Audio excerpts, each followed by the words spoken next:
Bishamonten, one of the 7 gods of luck, a king protector of the 4 cardinal directions, and finally, of course, the Lord Protector of the sacred treasures of the Buddha and a god of warriors.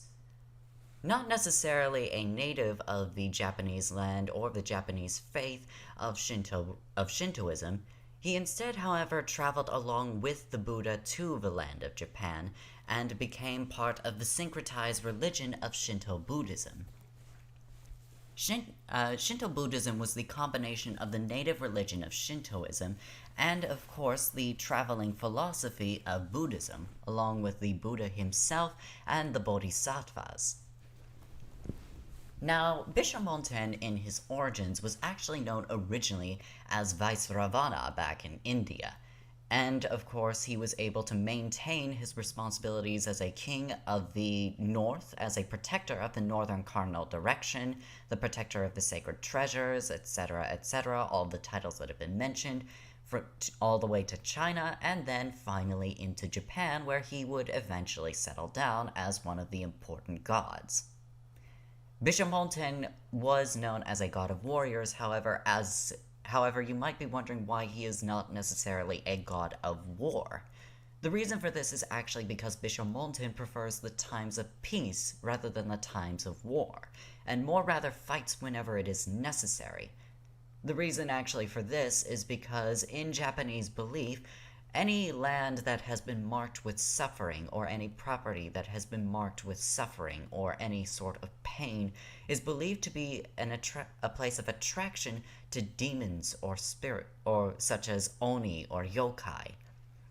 malevolent spirits that wish to cause harm to those that live.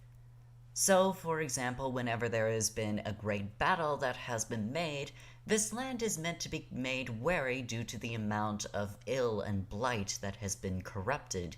along that landmark. Bishamonten, because of this, would also be a god that quells the demons and other malevolent spirits, and would be a primary god to be asked upon by exorcists and other members of the clergy who are meant to handle these sorts of issues. Bishamonten, as a guardian of the sacred treasures, is also a god that is looked upon by those who handle money, such as merchants or those of the nobility classes, and of course those who are owners of the land, farming. All things that are important to the maintenance of the people and their well-being. Bishamonten finally would also be praised upon and asked to help for warriors to be able to see victory, especially when it comes to an invasion. So whenever things such as the Mongol invasions have occurred in the land of Japan, Bishamonten would be asked to help in these instances to protect the Japanese people. And of course, there were times such as the Genpei or the Sengoku Jidai, where Bishamonten would constantly be called upon so that he may be able to assist against invaders of all of the varying daimyos and help in bringing a restoration of stability and peace. Finally, Bishamonten would be called upon. This would also relate to his title as Tamonten, the Great Lord Protector of the North, which most relates to his responsibilities in dealing with invaders. Because back in China, as it turned out, there were a lot of invasions that happened from the north, from raiders, and even those who would try and take the seat of the imperial throne itself, and leading to the eventual Mongol invasion and the founding of the Yuan dynasty. Throughout the many times of wars and the dealings of the quellings of demons and oni and yokai, Bishamonten would have a numerous amount of champions fighting for his glory and for the peace that he wishes to see. But I believe there is no greater champion than Uesugi Kenshin, a daimyo warlord of the Sengoku Jidai, or the age of the country at war. When the Ashikaga clan had lost its grip on the land of Japan, the Ashikaga had no longer been able to sustain its power over the land. Eventually, the Miyoshi clan tried to make its power to attempt to seize the shogunate for itself, Unfortunately, this caused a great division where many of the other clans wished to try and deal with their own local feuds against other warlords, and eventually some wishing to see a desire for a new shogun to come into power. At first, this was going to be attempted by Imagawa Yoshimoto, but that failed, and eventually it just led to a number of other cataclysmic wars that happened throughout the land, such as the Shimazu fighting against the Otomo clan, the Chosokabe uniting the island of Shikoku, and then, of course, there is also Eastern Japan, where there were many rivalries to be held. And of course, Uesugi Kenshin at a young age had to work to try and unite his own clan in a civil war by fighting against his brother. After defeating him, Uesugi Kenshin would work to try and stabilize his home province of Echigo, and work to try and establish a number of diplomatic ties with other clans, bringing welfare to the people that he had governed, and of course, honoring the alliances that he had forged. Echigo had been safe, but his allies most certainly were not, and they consistently called upon him to assist them in their wars whenever they were being invaded or attacked by a rival clan. The Ukitake clan with the Hojo clan, to which in that war he was able to furiously stampede through a number of the Hojo's famous fortresses until finally reaching their final citadel and defeating Ujiyasu Hojo.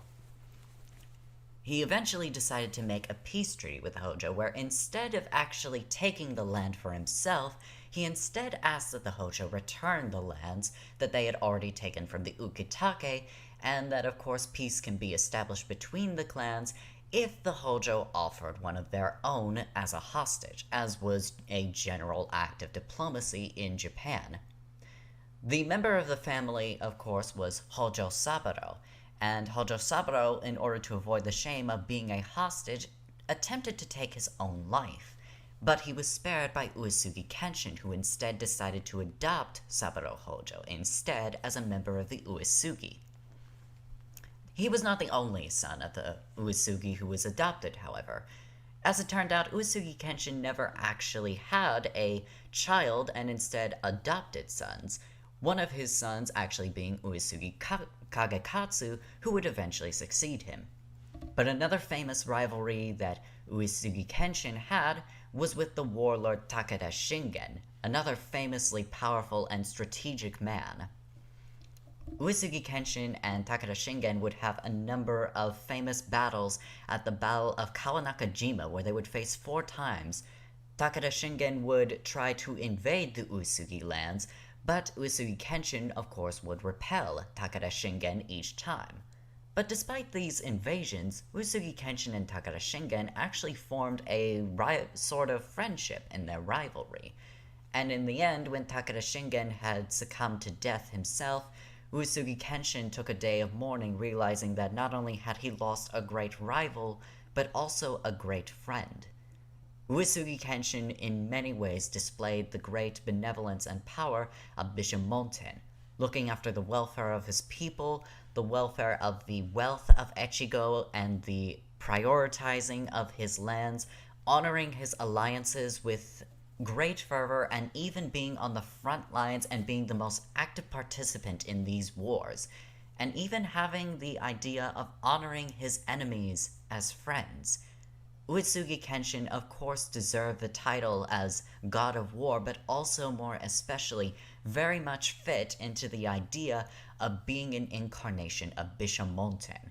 And even more so as he looked after his warriors and fought not only with great strength, but also with great cunning and strategy, as he was most famously known for doing.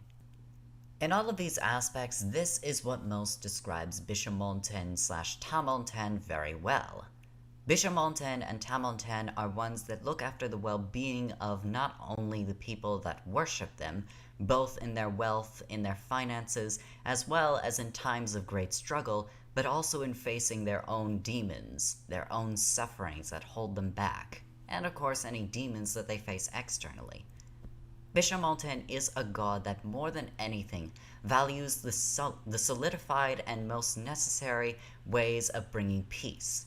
But when times of conflict arise, Bishamonten is always the first to be there and always the first to struggle so that he can bring a greater peace, one that can be more firmly established than the last one, so that further so, the world can be better off, and so can too his people and his worshippers.